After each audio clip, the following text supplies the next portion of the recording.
Hi, I'm Daniel. I'm a sleep physician, and if you have insomnia, this channel is for you. A comment from Ahmed on episode 137 kind of stumped me. He's asking, what if I'm using something to sleep and I don't have any sleep confidence? I believe that thing is making you sleep. Well, here's my thinking. If you're using something and it's working for you, well, then you may not need to change anything. Just keep in mind that it is still your own sleep drive that is making you sleep. If you're using something like, for example, medical cannabis, and you're still having trouble sleeping, that's when I think you really need to use cognitive behavioral therapy for insomnia techniques until you sleep better, regain your sleep confidence, and then you may decide whether or not to continue using whatever that is. Let me elaborate. Hello there! It is so nice that you are tuned back in. And if you're new to the channel, a very big welcome to you, of course.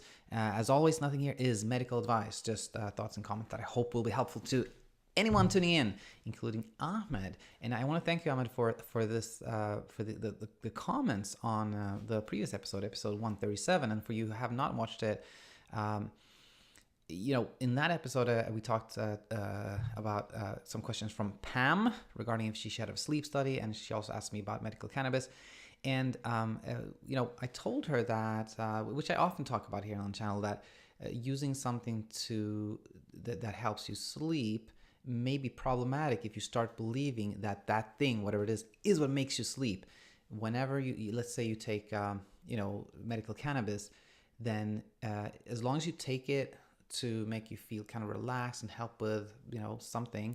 And then if it also has the effect of helping you sleep, that's great. If you're taking it to sleep, to make you sleep, that's a problem, because then you're kind of eroding your own confidence in your own ability to sleep. Now, so Ahmed asked me, so what if I already have lost that confidence? What if I'm in a spot where I believe that the trazodone or the medical cannabis or the Ambien or something like that is what is actually making you sleep? And I had to ponder this a while. So here are my thoughts. And you, by the way, Ahmed, if what I talk to you about to talk about today doesn't really answer your question, then please keep asking me. I really want to try to answer it.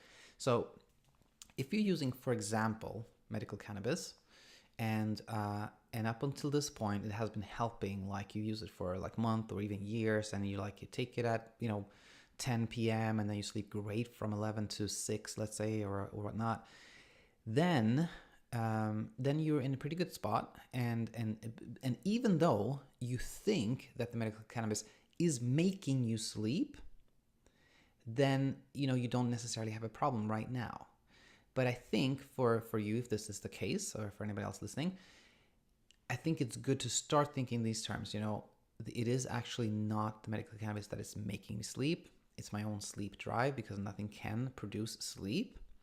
And then if at any point you want to, say, come off of that, you want to sleep completely by yourself, you may have started to build your sleep drive.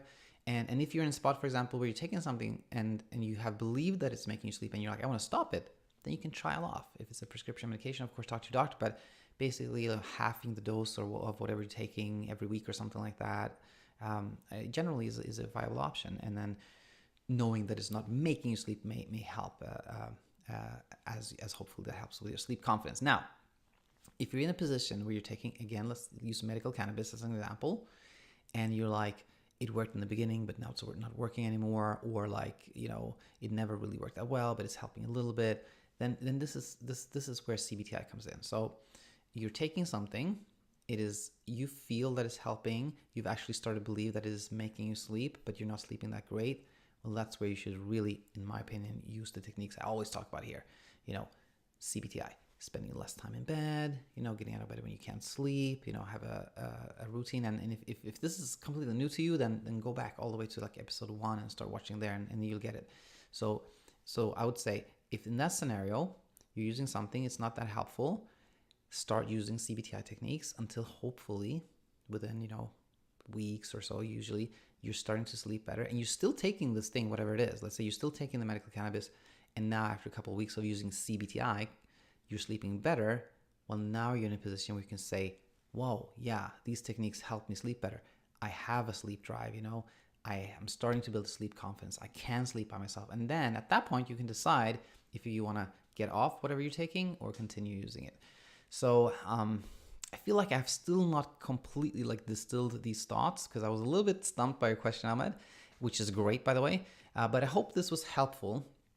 And if you have a follow-up question, Ahmed, or anybody else has a question, then please leave a comment or send me an email at daniel@insomniainsight.co.